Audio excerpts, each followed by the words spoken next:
আসসালামু আলাইকুম বন্ধুরা, আপনারা সবাই কেমন আছেন? আশা করি সবাই ভালো আছেন। আমিও ভালো আছি আলহামদুলিল্লাহ। আজকে আমি পৃথিবীর ইতিহাসের এক অন্যতম সেরা ধনী ব্যক্তি জেফ বেজোসের জীবনী নিয়ে কথা বলবো। তাই অযথা সময় না বাড়িয়ে এবং কথা না বাড়িয়ে আমি আমার ভিডিও এখানেই শুরু করছি। জেফ বেজোসের জীবনী থেকে শেখার মতো অনেক কিছুই আছে। ঝুঁকি নিয়ে সফল হওয়ার এক অনন্য উদাহরণ সৃষ্টি করেছেন তিনি। বিশ্বের শ্রেষ্ঠ ধনী বেজোস একজন আমেরিকান উদ্যোক্তা। তিনি বিশ্বের সেরা অনলাইন শপ Amazon.com এর প্রতিষ্ঠাতা ও সিইও এবং ওয়াশিংটন পোস্টের বর্তমান মালিক। তার ব্যবসায়িক সফলতার কারণে তিনি পৃথিবীর সর্বকালের সবচেয়ে ধনী ব্যক্তিদের একজন হতে পেরেছিলেন। আমরা আজ তার জীবনীর বিশেষ অংশগুলো জানব। জেফ বেজোসের মোট ব্যক্তিগত সম্পদের পরিমাণ $208 বিলিয়ন বেশি, যা পৃথিবীর ইতিহাসে সর্বোচ্চ পরিমাণ ব্যক্তিগত সম্পদের রেকর্ডগুলোর একটি। চলুন জেনে নেওয়া যাক কিভাবে তিনি আজকের অবস্থানে পৌঁছলেন। এক নজরে জেফ বেজোস এর জীবনী। ই-কমার্সের পথিকৃৎ এবং Amazon.com এর প্রতিষ্ঠাতা জেফ বেজোস 1964 সালের 12 জানুয়ারি যুক্তরাষ্ট্রের নিউ মেক্সিকোতে জন্মগ্রহণ করেছেন। ছোটবেলা থেকেই কম্পিউটারের প্রতি দারুণ আগ্রহ ছিল। তিনি পড়াশোনা করেছিলেন ইউনিভার্সিটি অব প্রিন্সটনে কম্পিউটার সায়েন্স ও ইলেকট্রিক্যাল ইঞ্জিনিয়ারিং বিষয়ে। গ্র্যাজুয়েশনের পর তিনি ওয়াল স্ট্রিটে কাজ করতে শুরু করেন এবং 1990 সালে ইনভেস্টমেন্ট ফার্ম ডিই শো এর ইতিহাসে সর্বকনিষ্ঠ সিনিয়র ভাইস প্রেসিডেন্ট হন। কিন্তু 4 বছর পরই তিনি এই লোভনীয় চাকরি ছেড়ে দিয়ে অ্যামাজন প্রতিষ্ঠার কাজে হাত দেন। অ্যামাজন প্রথমে শুধু একটি ভার্চুয়াল বুকশপ হিসেবে যাত্রা শুরু করে, ধীরে ধীরে ইন্টারনেট জগতের সবচেয়ে বড় একটি সাফল্যের গল্প হয়ে ওঠে। 2013 সালে বেজোস $25 কোটি পৃথিবীর অন্যতম সেরা একটি পত্রিকা ওয়াশিংটন পোস্ট কিনে নেন। এবার আসা যাক শুরুর কথার দিকে, অতীতের কথা। জেফ বেজোসের মায়ের নাম ছিল জ্যাকলিন গিস জর্গেনসিন এবং তার জন্মদাতা পিতার নাম ট্যাড জর্গেনসিন। জেফের জন্মের সময়ে তার মায়ের বয়স 18 পেরোয়নি। তার বাবা ছিলেন তার থেকে 1 বছরের বড়। দুজনেই মাত্র হাই স্কুলের গণ্ডি পেরিয়েছিলেন। তার বাবা মা 1 বছরেরও কম সময় বিবাহিত ছিলেন। জেফের বয়স যখন 4 বছর, তখন তার মা একজন কিউবান অভিবাসী মাইক বেজোসকে বিয়ে করেন। মায়ের নতুন উপাধি জেফ বেজোসের উপাধি হয়ে যায়। জেফ বেজোস তার জন্মদাতা পিতাকে অত্যন্ত ঘৃণা করতেন। তার সাথে তার জন্মদাতা পিতার বা তার পরিবারের অত্যন্ত কাঁটাপূর্ণ সম্পর্ক ছিল। এক সাক্ষাৎকারে জেফ বেজোস বলেছিলেন, "আমি আমার জন্মদাতা পিতাকে কোনোদিন মনে করিনি। তার কথা আমাকে কোনোদিন তার সম্পর্কে স্মরণ করায়নি। শুধুমাত্র ডাক্তারের সার্টিফিকেটে, ডাক্তারের প্রেসক্রিপশনে যখন জন্মদাতা পিতার নাম লিখতে হয়, তখনই শুধু আমি তার নামের কথা মনে করি এবং সেই সময় আমি শুধু তা লিখে দিয়ে চলে আসি। তারপরে আমি আর কোনোদিন সেটা মনে করি না।"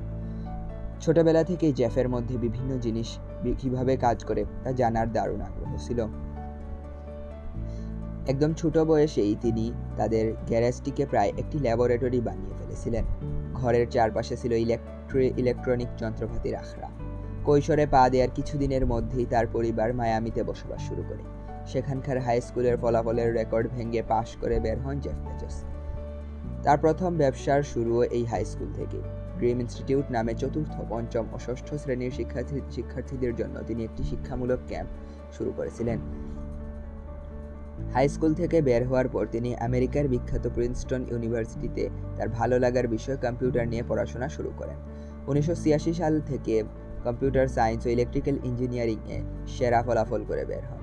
বিশ্ববিদ্যালয়ে পড়া শেষ করার পর ওয়াল স্ট্রিটের বেশ কয়েকটি প্রতিষ্ঠানে কাজ করেন তিনি, যার মধ্যে ফিটেল এবং ইনভেস্টমেন্ট ফার্ম ডিই শো উল্লেখযোগ্য। ডিই শোতে কাজ করতে গিয়ে জেফ অসাধারণ সাফল্যের দেখা পান। 1990 সালে তিনি ফার্মের ইতিহাসের সর্বকনিষ্ঠ সিনিয়র ভাইস প্রেসিডেন্ট হিসেবে পদোন্নতি লাভ করেন। এই প্রতিষ্ঠানে কাজ করার সময়েই তিনি তার স্ত্রী ম্যাকেঞ্জির সাথে পরিচিত হন। ফিন্যান্সে একটি দারুণ ক্যারিয়ার গড়ে তোলার পরও বেজোস ই-কমার্সে বিনিয়োগ করার ঝুঁকিপূর্ণ সিদ্ধান্ত গ্রহণ করেন। 1994 সালে তিনি চাকরি ছেড়ে দিয়ে সিয়াটলে চলে গিয়ে একটি অনলাইন বুকশপ খুলে ইন্টারনেট মার্কেটিং জগতে পা দেন।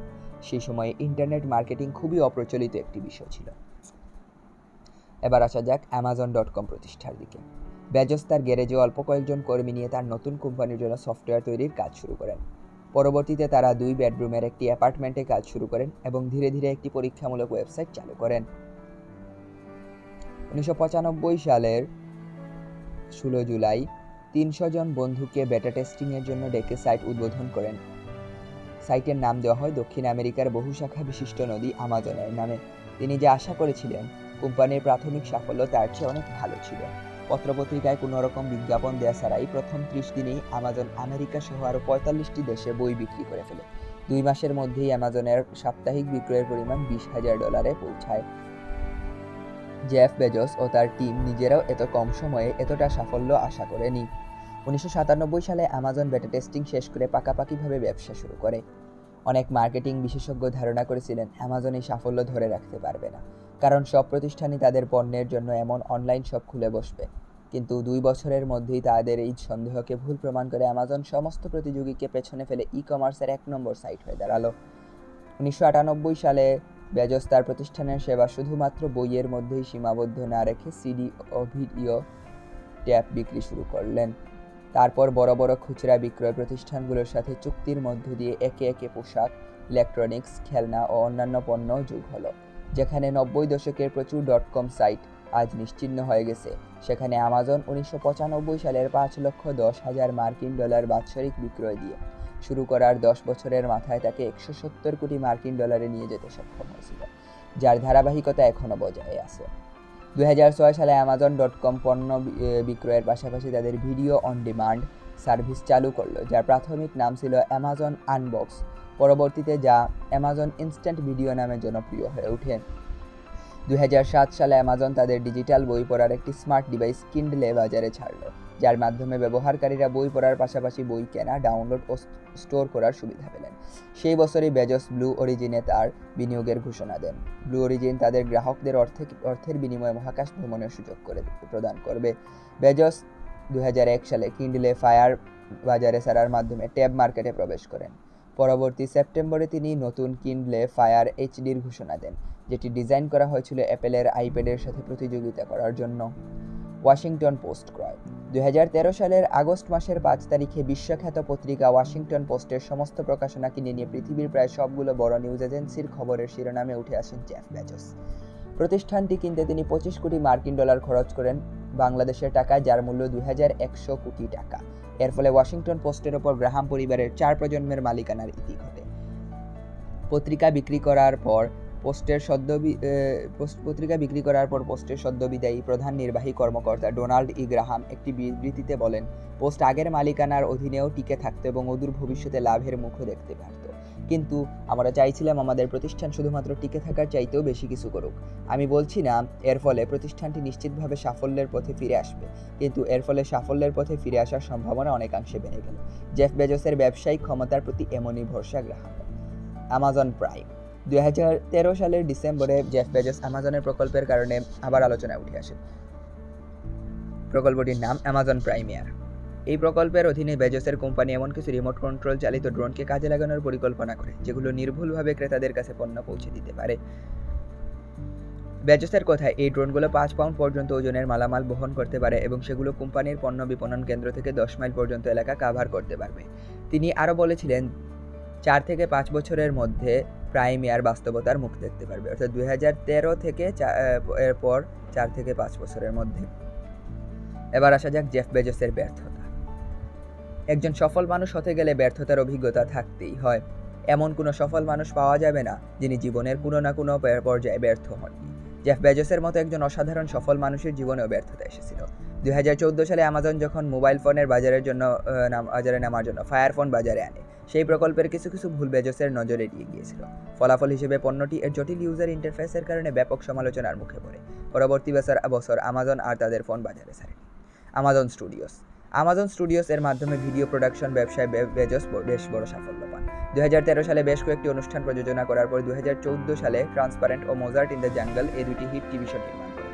2015 সালে আমাজন স্পাইক লির চিরাগ এর মধ্য দিয়ে তাদের প্রথম অরিজিনাল ফিচার ফিল্ম মুক্তি পায়।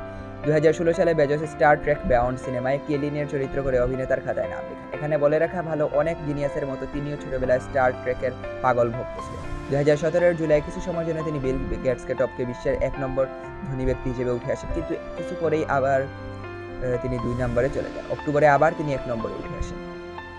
2018 জানুয়ারিতে ব্লুমবার্গের হিসাব মতে তার মোট সম্পদের পরিমাণ গণনা করা হয়েছিল $118.8 বিলিয়ন, অর্থাৎ যা সেই সময়ের